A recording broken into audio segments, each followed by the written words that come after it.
And back to the Bill Rahm Invitational, the 60th version of the Bill Rahm. I'm here with Bill Hansen. He's going to give us the scores for Game 2 of the 4-game set that we will be monitoring today. I want to remind you, first of all, that we're brought to you in part by Gary McKee at Quality Printing, Todd Nye at Todd Nye Builders since 1946, and the Kimmerline family at Bucyrus Road Materials since 1939. Bill, you got the results. Yeah, they're flying through these games.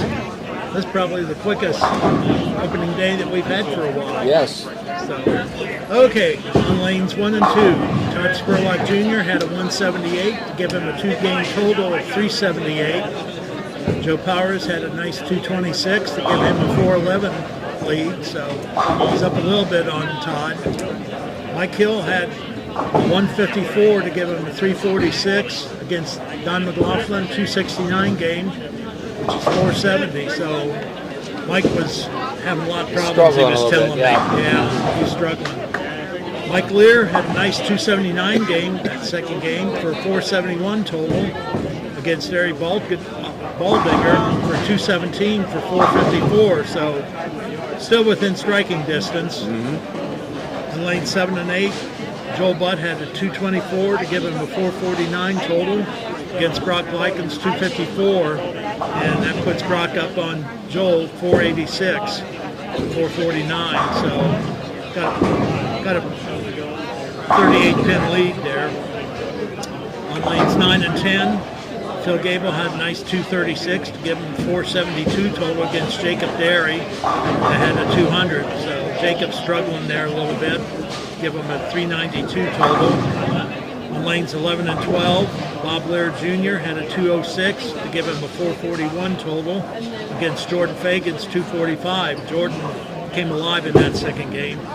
Give him a total of 450, so he's up a little bit on Bob. Probably the closest match right now. Yeah.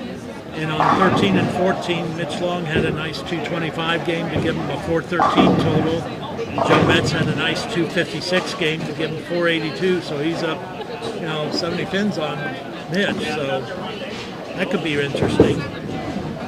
In lanes 15 and 16, Dave Schock had a 240 to give him a 451 game, and then Nathan Monk had a 255 to give him a 460, so that's the closest. 9 pins. Both of those are 9-pin matches, yeah.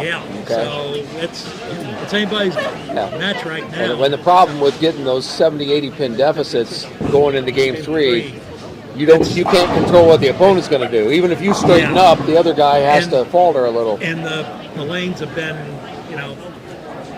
moving pretty good as such, and you just have to play that a little deeper and do what you have to do, change balls, and it's just the luck of the carry at that point, and it can be your friend or it could be your worst enemy. Yes. Yeah, so anyhow. And you can only control what you can do. Can't help what the opponent does. You That's right. Just got to bowl your own game. That's it. Okay. Anyhow, we'll see. Like I say, they're flying through. They're about third way through. Part of them are halfway through the third game, so we'll see here in a few minutes. Okay, we'll be back with the results of Game 3. I want to remind you that we're brought to you in part by Rob Lust at Edgefield Animal Clinic in Marion, Adam Weisner and Advanced Fiber Technology, and Chris Carrier and Bob Goyer at Kingston Residence in Marion. So we'll be back with the results of Game 3 in just a bit.